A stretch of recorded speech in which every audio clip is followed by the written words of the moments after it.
Hello, I hope this is working well. Um, I welcome you to my brief introduction to al-Ghazali. Um, I'm very grateful to Richard Taylor for organizing this summer workshop on al-Ghazali. I'm Frank Griffel. I'm professor of Islamic Studies at Yale University. And I will talk something like 40 minutes, maybe a couple of minutes longer, and give my initial take on al-Ghazali. I've been working on al-Ghazali for quite a while. I started becoming interested in the 1990s when I became a graduate student. And the reason was quite curious. I was actually drawn to it by a book written by Richard M. Frank, rahimahullah, also a great and certainly a greater scholar on al-Ghazali. And this book, for one reason or the other, was published with a German publisher and therefore arrived at a library in a provincial town in Germany that usually does not have books on that subject. And so I picked up this book, I read the book, I didn't understand much, but I became very interested in the subject. And this was Richard M. Frank's Creation and the Cosmic System, published in the early 90s, I think 92, with Winter in Heidelberg.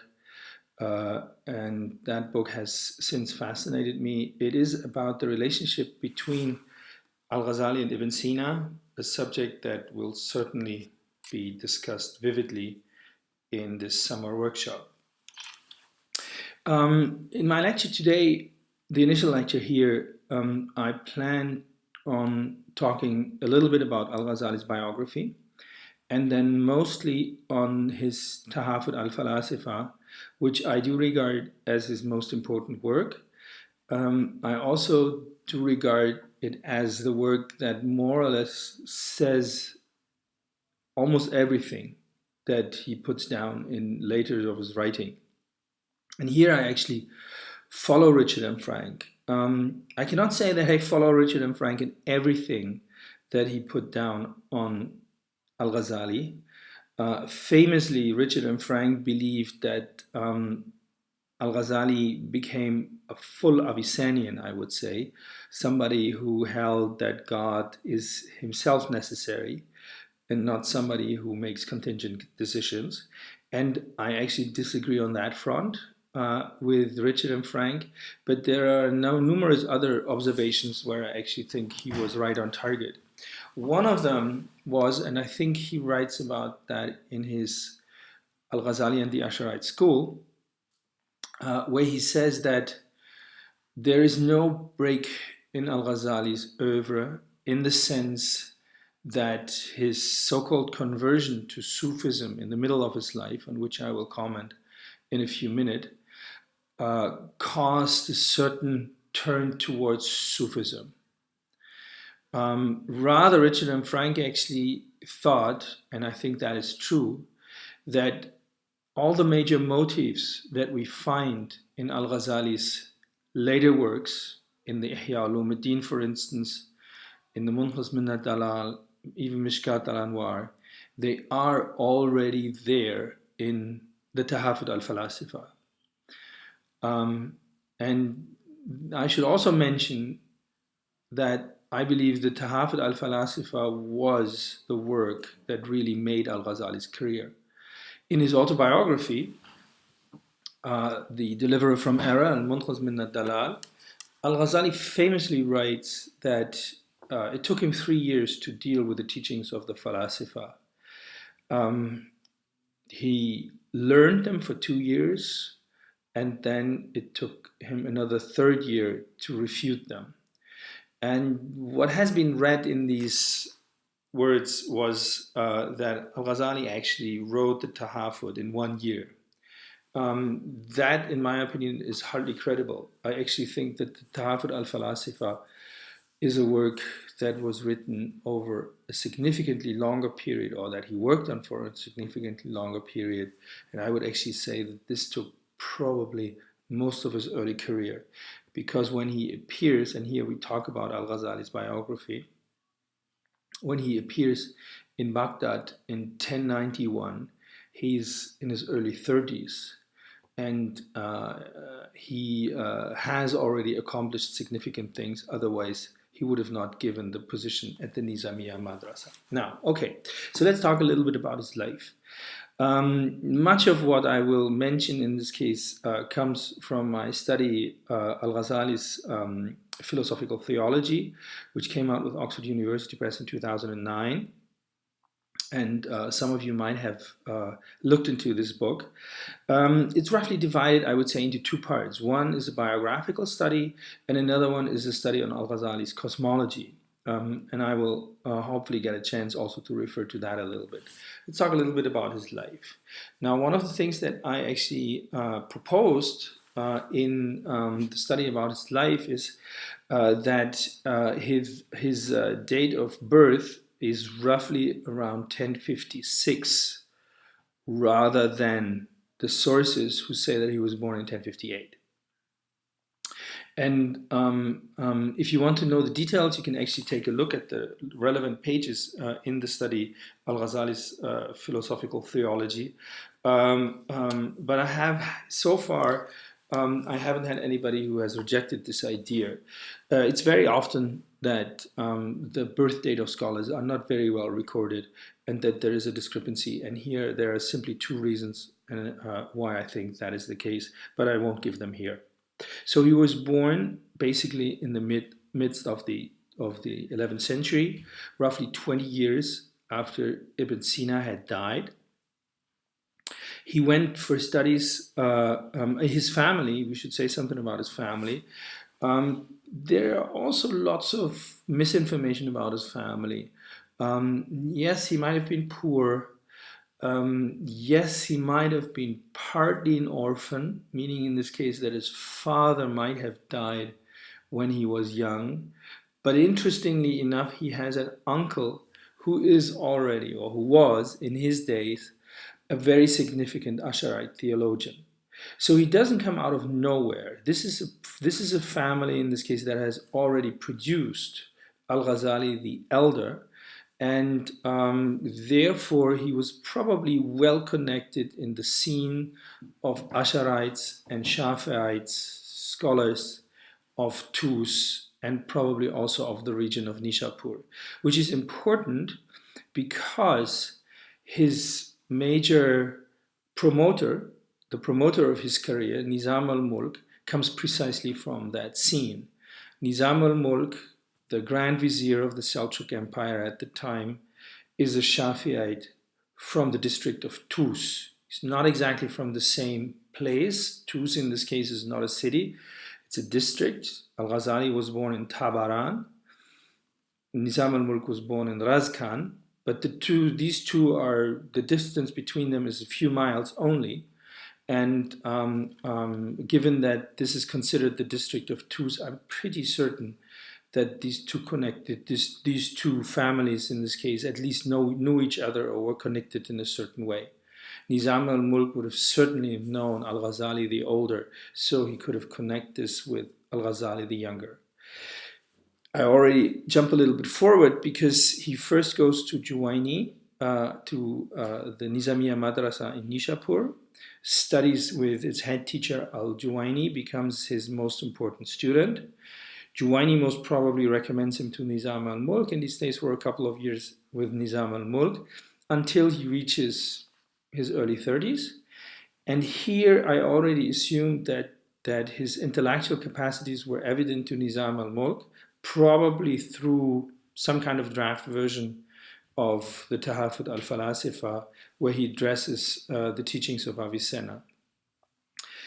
He is appointed in 1091 as the head teacher of the Nizamiya Madrasa in Baghdad, a very, very significant event. Other people had to be removed from the school for him to make place for the teaching activity of al-Ghazali there.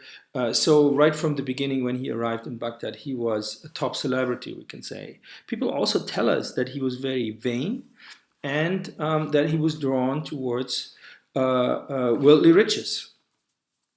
So there will certainly be a change on that front. He is active in the Nizamiya. I do believe that his book Al-Iqtisad fil I'tiqad is a textbook of Asharat Kalam that he wrote for the students of the Nizamiya Madrasa. And in 1095, in January 1095, we are told from a remark in one of the manuscripts, he finishes work on Tahafut al-Falasifa, and we assume puts it on the book market. And from that moment, that work is available.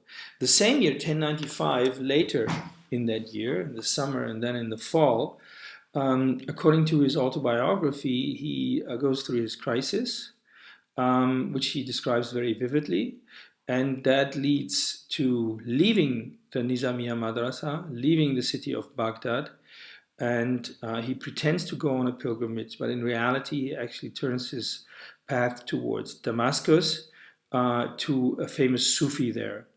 So this is the motive in this case of al-Ghazali, his personal crisis, and his drastic change towards Sufism. The idea put forward in such works as William Montgomery Watt, for instance, his study on al-Ghazali's biography, that before that he was a bloodless mutakallim, somebody who was only concerned with scholarly activities, and now he becomes somebody who develops real piety and real passion for religion, becomes a Sufi. I do not think that actually fits the bill. We should read the Munqidh min al-Dalal, the Deliverer from Error, his autobiography, very critically. It's an apologetic work that he wrote at the end of his career to deflect criticism from some of his life decisions. One of the life decisions was, of course, to leave the madrasa in Baghdad, the Nizamiya Madrasa, and this is one of the explanations. It's interesting that when you read his autobiography, Al-Munqidh min al-Dalal, al-Ghazali does not mention something that appears very important, seems to be very important for him, according to his Persian letters, for instance, and other sources that we have about him, namely that after going to Damascus, he goes to Jerusalem. From there, he actually goes to Hebron, to the grave of Abraham and his family, to the patriarchs. And there at the grave of Abraham, he vows never again to work for a sultan, never again to take money for a sultan, and never again to even take part in a munazara, a public disputation at the court of a ruler. So what we see there is, and this is my suggestion, my reading of him leaving Baghdad in 1095. Well, I think this is a result of a conflict between his own moral standards and the corruption that he actually sees unfolding in the Seljuk Sultanate. He was a high official in the Seljuk Sultanate for a long time. He was close to the Caliphal court. He was involved in stately activities. He was, for instance, involved in the succession of Malik Shah when he died a few years before. He reads the assassination of Nizam al-Mulk as something that has more or less affected this personality as a result of his political activity.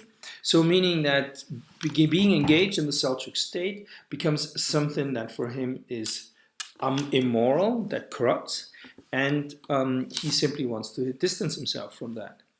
And that's why he leaves the Nizamiya Madrasa, an institution, of course, that was part of the Seljuk state, and that's why he also uses this ruse to leave it, saying in this case that he would go on a pilgrimage, when in reality he actually goes to Damascus to actually be drawn near, in this case, to a famous Sufi teacher there. Um, there's also something misleading in this case about his life story, namely that after al-Ghazali left the Nizamiya Madrasa, that he changed his life drastically. That he himself uses the word uzla in his autobiographical writing, that he lived in seclusion. Again, we have to understand what uzla in this case means, seclusion. Seclusion does not mean that he was withdrawn like a Sufi who lived in a cave or was wandering around. The so-called years of wandering in past literature sometimes extended to 10 years due to a mistaken report by one of his contemporaries, were only 2 years. He goes to Damascus, goes to Jerusalem, goes to Hebron, does indeed perform the pilgrimage from Hebron, then returns to Damascus, and from there goes back to Baghdad, stays there for a couple of months, and then continues back to Khorasan, to his hometown Tus, where he will now teach at a small madrasa, and where he will also establish a khanqa, a Sufi convent, and where eventually he will die in 1111. In between there is a period in his life, in his late life, which is a little bit enigmatic, because we are told, and this is the occasion where he writes his autobiography, Al-Munqidh min ad-Dalal, that in the year 499, at the eve of the turn of the century, he's put under pressure by again representatives of the Seljuk state. This is in this case a son of Nizam al-Mulk, who is the Grand Vizier now of Sanjar, the Sultan, and these people, various people, he says, put pressure on him and more or less force him to become again a teacher at a Nizamiya Madrasa, in this case the Nizamiya Madrasa in Nishapur. The position was earlier held by Juwaini, and it was held by a couple of others in between. It becomes vacant with the death of Al-Qiyya al-Harasi, and now al-Ghazali is put into this position. This is when he writes his autobiography, Al-Munqidh min ad-Dalal, to more or less explain why he has broken the vow that he made in Hebron. And it's very interesting that the vow itself is not mentioned in Al-Munqidh min ad-Dalal, but it seems to be that everybody in his vicinity knew about this. This was something that everybody had talked about. And when you read it closely, you actually see, yes, this is what he wants to explain to both his followers and those of his foes who have accused him, in this case, of breaking his word. One of his biographers, a contemporary, who's not always reliable in his information, says that al-Ghazali later on managed to be dismissed from this position. And I'm not entirely sure whether that actually happened. We do know that late in his life, yes, there is a controversy about his teachings at the Nizamiya Madrasa in Nishapur. They called it the Nishapurian controversy. He was, in fact, cited to the Seljuk Sultan, Sanjar, but he manages to convince him on basically all fronts, and it is his enemies in Nishapur who are in fact punished for this event. He himself can or manages to get out of this Nishapurian controversy more or less unharmed. It is on this occasion that he also mentions, yes, he doesn't like teaching at Nishapur and he wants to get out of it. We're not entirely sure whether he was ever dismissed. It may be simply the case that he spent most of his time at his own, I would say almost private madrasa, not a state-sponsored madrasa, in Tus, together with the Khanqa, and that for a couple of months or weeks even during the year, he was in fact engaged at teaching in Nishapur. So far about his life. What is probably different about my take on his life from earlier is that I downplay this event 1095, his so-called crisis. I also, in my book, I actually quote evidence that he read Sufi literature much earlier than he admits in Al-Munqadh min Dalal. In fact, we have a report of one of his students that is adopting a higher moral standard, which was certainly the case, because we are told when al-Ghazali entered Baghdad in 1091, coming from Isfahan, coming from the court of Nizam al-Mulk and becoming the famous teacher at the Nizamiya Madrasa in Baghdad. When he entered Baghdad in 1091, he had a very precious robe which was worth more than 1,000 dinars, while when he entered Baghdad for the second time, when he came from his pilgrimage back from Damascus then, and when he would eventually move through Baghdad to go back to Tus, he just had rags on his body, which people say were worth a couple of dirhams. So something has changed in his life. He gave up his attachment to worldly riches, which again, interestingly enough, there are sources that also criticize that. There is a statesman who writes about al-Ghazali and says, well, yeah, you know, al-Ghazali and his change, I wouldn't make so much out of it. It's just a different way of making himself interested. Before he made himself interested through the precious robes that he wrote, that he wore, and now he makes himself equally interested through the rags that he wears. So some people thought in this case, it's just a different way how his vanity expresses it himself. This way in a very moralistic stance.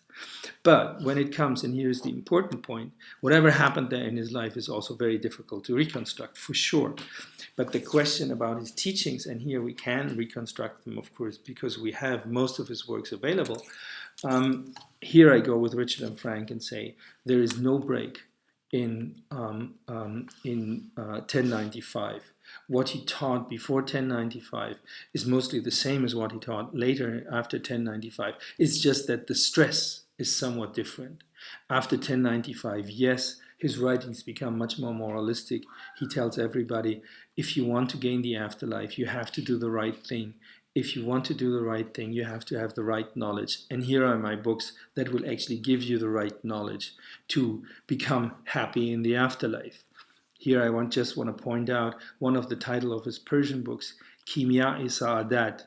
Kimya-i Sa'adat is, in a sense, we translate it as the elixir of happiness. But in reality, kimya is, of course, our word alchemy comes from it. Kimya is the substance that changes a non-precious metal into a precious metal. It's what the alchemist is searching for all his life, the kind of secret ingredient that would turn iron into gold. This is kimya.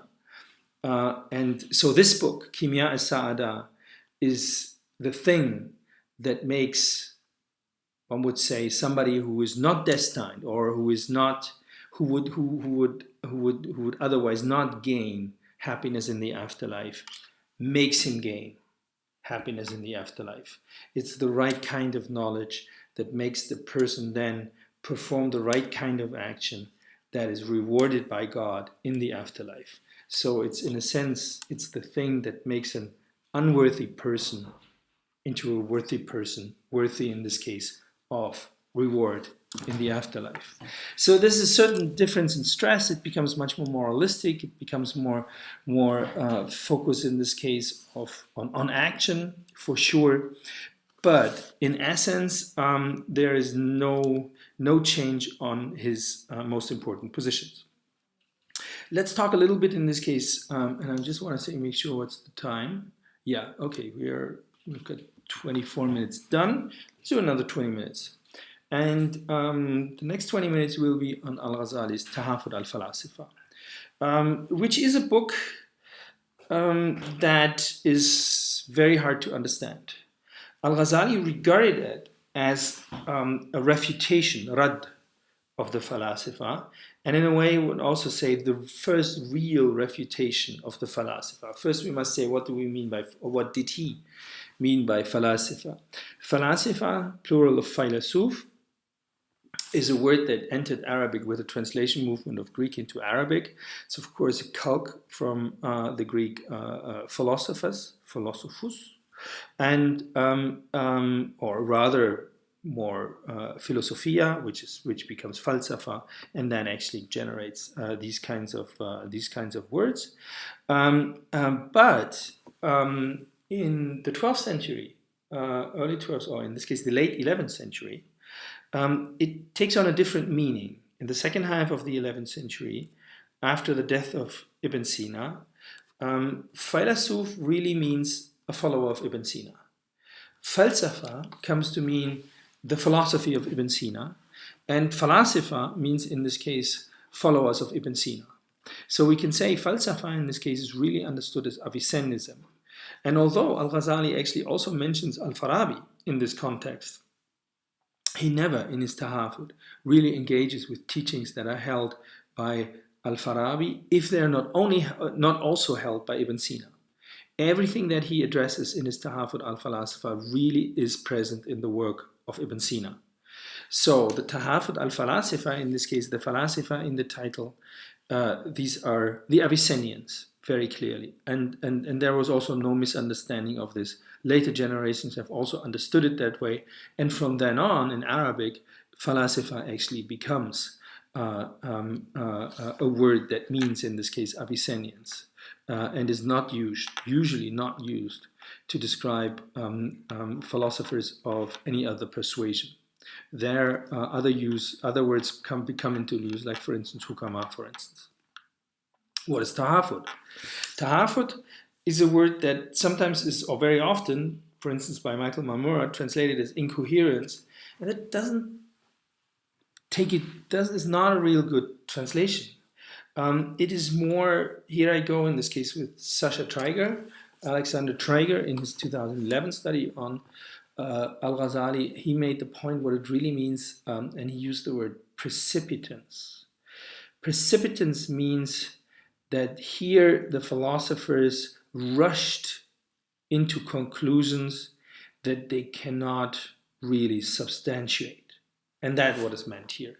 The Tahafut in this case describes what the philosophers do, and they are simply too quick in their judgment on certain issues, particularly in this case in metaphysics, and they should not have done that. They should have worked more thoroughly on the subjects that they have inquired, and if they had done that, they had come to more thorough conclusions. The book deals almost entirely with issues in metaphysics, which here is called ilahiyat. We can also say it's the philosophical, the philosophical theology, the theological opinions in this case of Ibn Sina, despite the fact that yes, of the 20 questions discussed in this book, 16 are identified as dealing with ilahiyat, and 4 with the so-called natural sciences, with tabiyat. But if you take a close look in this case, even those in the natural sciences would today be regarded as issues in metaphysics. What does al-Ghazali actually do? First of all, we have to say, if al-Ghazali regarded this as a refutation of Avicennism and of Avicenna, it's a very curious one, because it does not reject all the teachings of Avicenna. First, on account of the fact that it only discusses 20 of his teachings, leaving a great number of other teachings uncriticized and maybe adopted. In fact, we see that he adopts them. And there is even another curious thing which has confused lots of readers, namely that al-Ghazali there, amongst the 20 discussions, deals with teachings that he later, in fact, adapts himself. And this is, for instance, true for the 16th discussion, which is one on the celestial spheres, which al-Ghazali here, in later of his writings, adopts as being true. What's going on there? Why does he actually mention that? I come to that in a second. the goal of the book is, I think, very clearly expressed in its several introductions. There is a short preface at the very beginning of the book, and then there are 4 muqaddimat, 4 different introductions, each of them addressing a certain issue. The goal of the book is expressed in the 4th muqaddimat, in a passage that unfortunately, I think, is not well translated in Michael Marmora's English, otherwise excellent English translation of the Tahafut al-Falasifa. And here I read my own translation after giving a little bit of context. So al-Ghazali begins the book by basically saying, okay, I saw this group of people and they refrain from performing the rites of Islam, for instance, praying, because they thought they were on a higher level than the ordinary believer, and they were exempt from these types of religious duties. In fact, they thought of themselves as being smarter as everybody else. It's unclear whom he really means by that. It's not, he doesn't have Avicenna in mind, but it seems to have some kind of people who developed, I would say, a popular understanding of what falsafa actually is, and connected then, in this case, with a certain antinomianism, where these people, in fact, are no longer bound, in this case, to the stipulations of the Sharia. In order to refute these people, or in order to address these people, he says, you have to deal with the teachings of Avicenna. He mentions also al-Farabi in this case, but it's really Avicenna with whom he is concerned. And because these people, and this is in fact true for Avicenna and for al-Farabi, they actually say that their results in metaphysics are demonstrative. Demonstrative in the sense of Aristotle's second analytics, which says that the best of all, the most complete of all the sciences is one that is based on apodeixis, on demonstration, meaning that it is based on self-evident axioms and develops from there with correct arguments, with each one of them using a correct syllogism, an edifice that cannot be doubted. That's the idea in this case of apodeixis. I tell always my students in this case, this is how we still think about mathematics. If you develop a real proof in mathematics, you become famous. That's the goal in mathematics. So Avicenna thought about this also in metaphysics, that you can actually have proofs, for instance, for the existence of God, for the fact that God doesn't have any attributes, that he is real being, that for the fact that there is only one God, that he is total unity. All this Avicenna actually thought you can prove in a way that any rational human will not be able to really doubt the results of these proofs. Al-Ghazali, in his 4th, and this is the most important of the 4 introductions, addresses this. And he talks in this passage, which I will read, about a number of books. And before I read it, I should explain this. These are books of the organon. The organon is the tool, the toolbox of rational thinking, developed by Aristotle, of course, with an introduction by Porphyry. The introduction is known as the Isagoge.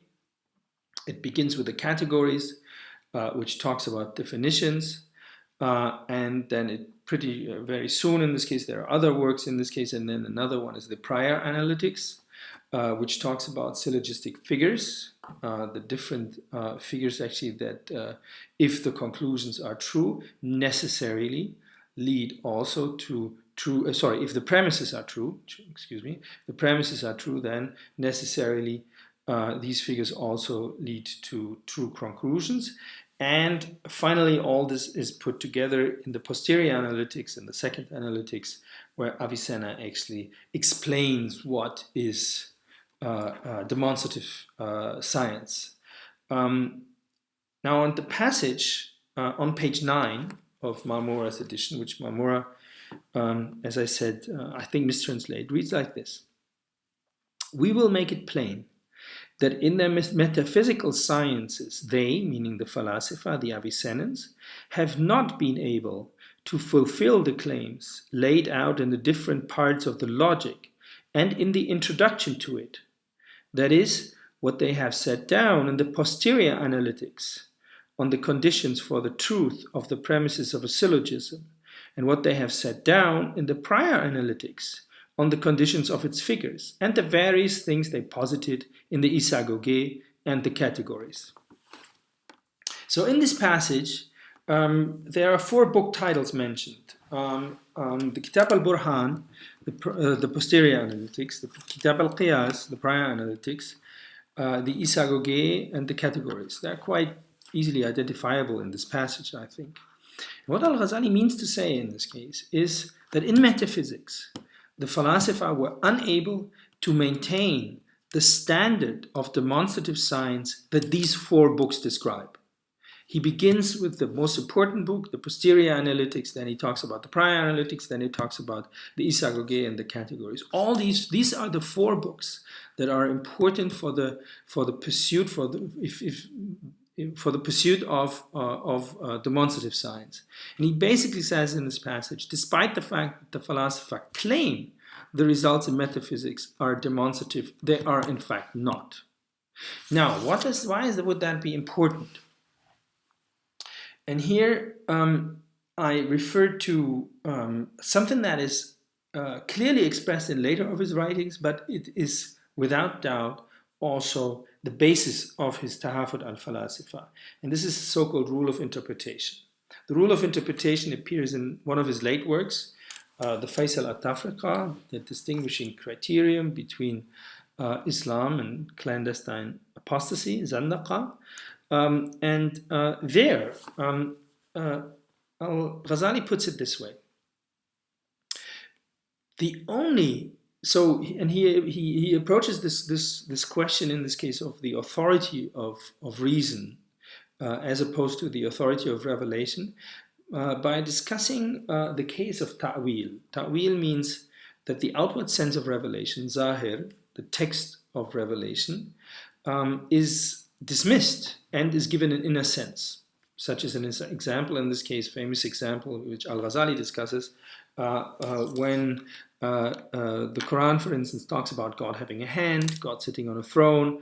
All this cannot be literally true because God is not spatially extended. He doesn't have a body, he doesn't have any limbs. So hand must mean something different here. It has an inner meaning, and it is the capacity, in this case, to reward or to punish. Under which circumstances, he asks, can we dismiss the outward sense, the zahir, and then move on to an inner sense, to understanding an inner sense in this particular passage? And he says there, and this is his rule of interpretation, this is only possible if a burhan, a demonstrative proof, shows that the outward sense of revelation cannot be true. So what we learn from this is that al-Ghazali, first of all, subscribes to the Aristotelian idea of demonstrative science. Yes, he says, there is demonstrative science. He also clarifies this in the introductions to his Tahafut. He basically says mathematics is demonstrative, geometry is demonstrative. The natural sciences may be conducted in a demonstrative way. But when it comes to metaphysics, there are no demonstrative proofs in metaphysics. And he goes on and shows this basically in the 20 discussions.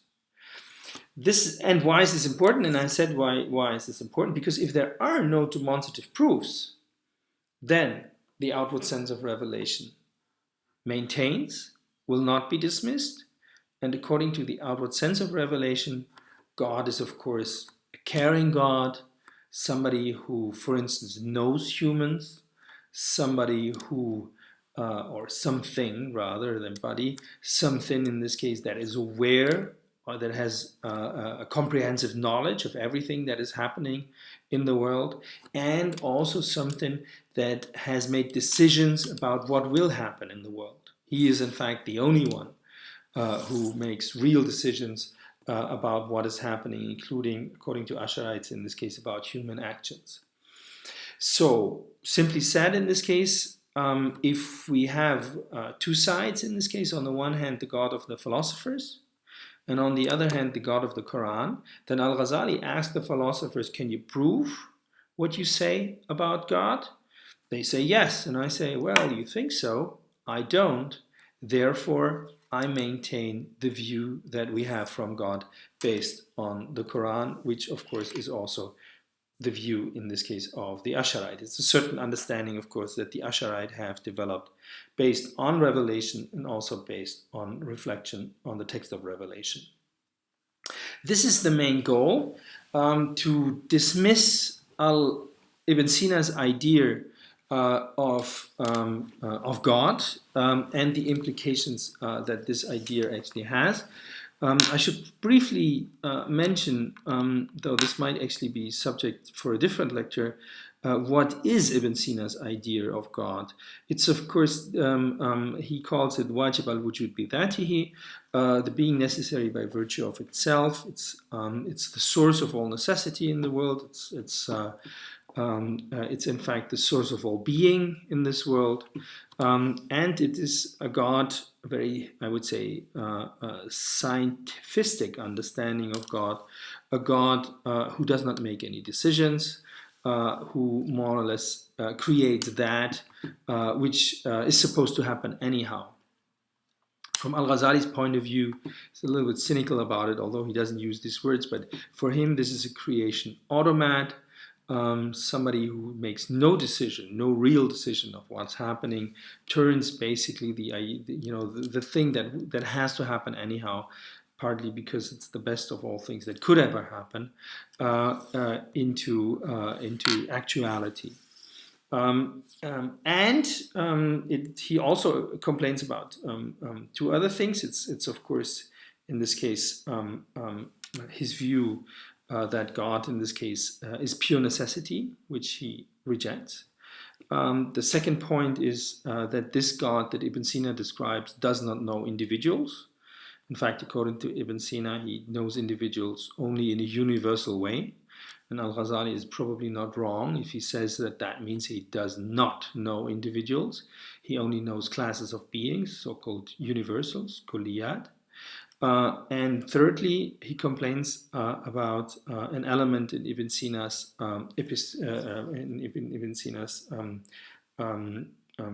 teachings about the afterlife, namely that souls survive without connection to anybody, and therefore bodily resurrection, as it is, for instance, described in the Quran and also in various hadith, cannot happen according to Ibn Sina.